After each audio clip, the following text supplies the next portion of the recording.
L'un des penseurs du discourisme fut l'anthropologue allemand Leo Frobenius. Il divise d'ailleurs la culture africaine en aires culturelles. C'est lui qui va la notion d'émotion que Senghor va mal exploiter. Et c'est lui aussi qui va révéler l'art africain aux Européens.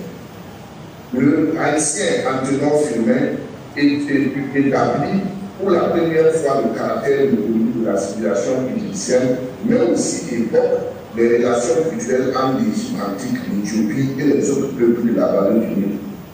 Pendant la colonisation, certains chercheurs se sont penchés sur les traits culturels communs entre certains peuples. C'est ainsi que Henri Labouré forge le concept du public du l'amour en 1931 et Rameau pour l'amour. À la suite de Henri Labouré, Gribaud publie dans le nord africain cet article. Onyami, Lobi et Samba sont-ils de même origine? En 1962, Jacques Maquet, dans son ouvrage de civilisation noire, classifie les peuples africains en civilisation des lacs, des clairières, des greniers, de la lance, des cités et des industries. Cheikh Anta Diop conteste cette approche de Jacques Maquet. Cette tentative d'approche de l'Africain trouve leur habilité avec Cheikh Anta Diop qui va forger le concept d'unité culturelle. En effet, en 1960, 6 ans après l'apparition des Nations et des cultures, Cheikh Anta Diop publie coup sur coup 3 livres majeurs.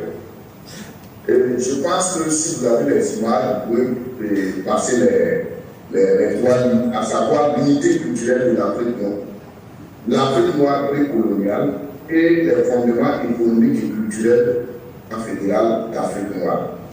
Anta Diop explique, je cite, j'ai voulu dégager la profonde unité culturelle restée du vaste sous les apparences trompeuses d'hétérogénéité. J'ai essayé de partir des conditions matérielles pour expliquer tous les traits culturels communs aux Africains, depuis la vie domestique jusqu'à celle de la nation, en passant par la superstructure idéologique, les succès, les échecs et les régressions techniques. Dans chacun de ces domaines si variés, j'ai essayé de dégager les dénominateurs communs de la culture africaine par opposition à la culture nordique.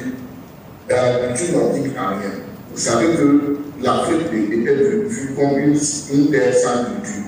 Et chaque candidat va opposer l'Occident à la paix, va confronter l'Occident à l'Afrique et il va dégager les différences. Chaque candidat sort ainsi l'Afrique de la